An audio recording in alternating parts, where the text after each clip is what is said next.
Searching for happiness or running away from suffering? It is clearly true that people run about throughout their life, either searching for happiness or running away from suffering. The futility of searching for happiness or running away from suffering. Look carefully and you will recognize and agree that this best describes your habitual behavior. If you contemplate on this actuality, you will perfectly understand and can verify what kind of shallow life we have led so far. You will gain a new perspective on the nature of your life. In truth, every moment in life is basically about running away from suffering. We have been running away from suffering from the moment we were born, and we will continue to do so until the day we die.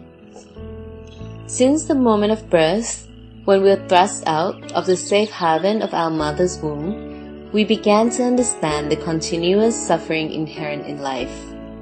Leaving the safety and security of our mother's womb as we were pulled through the darkness and into the unknown, ushered in the beginning of the soft and hard suffering we would encounter from then on.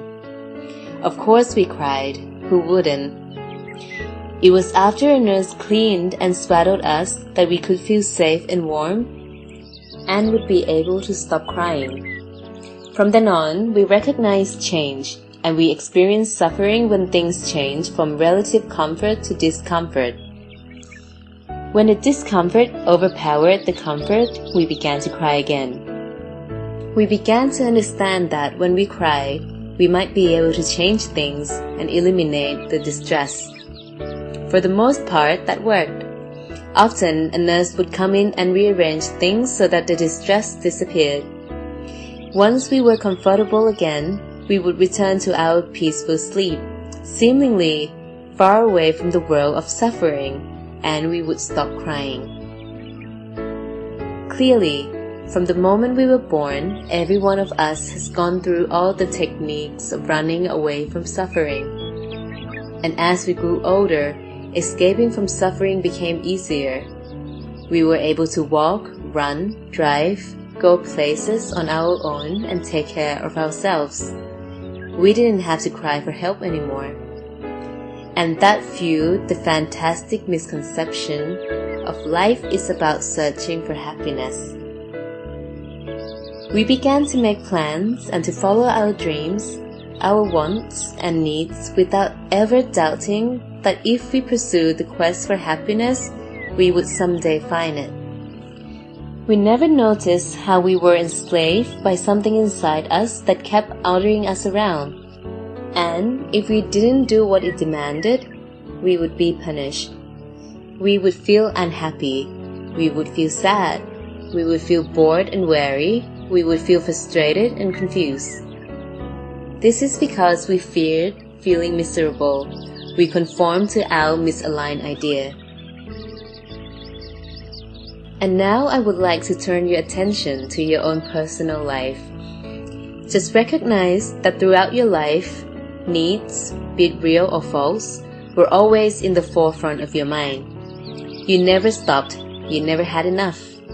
Your mind is still struggling to find the precise sights, tastes, odors, sounds, and the touch of something or somebody that you prefer.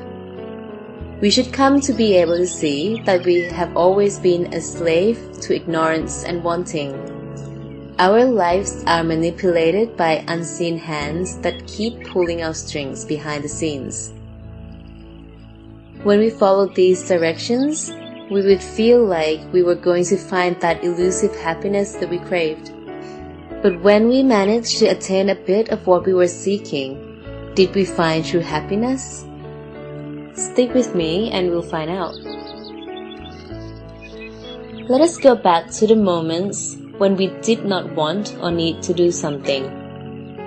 Right then, the mind was in its normal, proper state. There was no struggle to search for anything.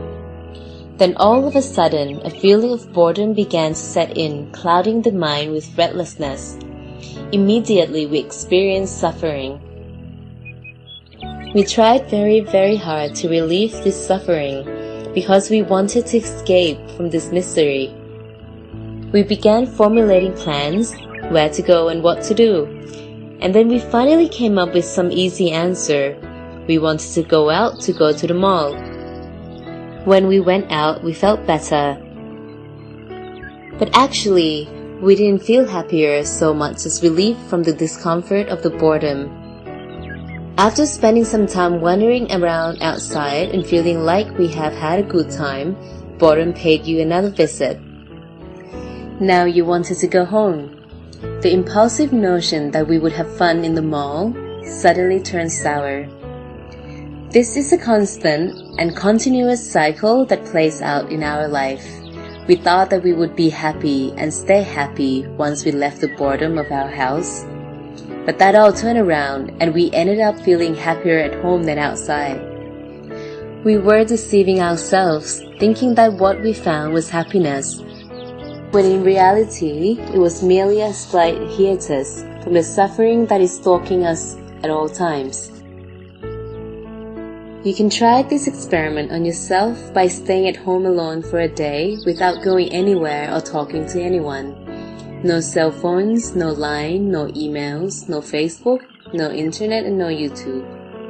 Nothing except for the necessary personal chores, such as cooking, eating, washing the dishes, walking with awareness of the present and sitting with the awareness of the present. You'll meet the fact that life is generally utterly boring, and you see yourself wanting to find something to do to quash that boredom. Trying to run away from boredom is the same as trying to run away from suffering. It cannot be done. Still, in almost every moment, we struggle to escape suffering and boredom. When we escape for a moment, we mistakenly believe that we found happiness. Everyone in this world has fallen under the same cycle of boredom since they were born. However, rather than seeing this, our wrong way made us think that we have always had happiness. Happiness that is based on trying too hard to catch on to it is a happiness that is dictated by desires and wanting. That happiness is on fire. The fire of restlessness will always burn you.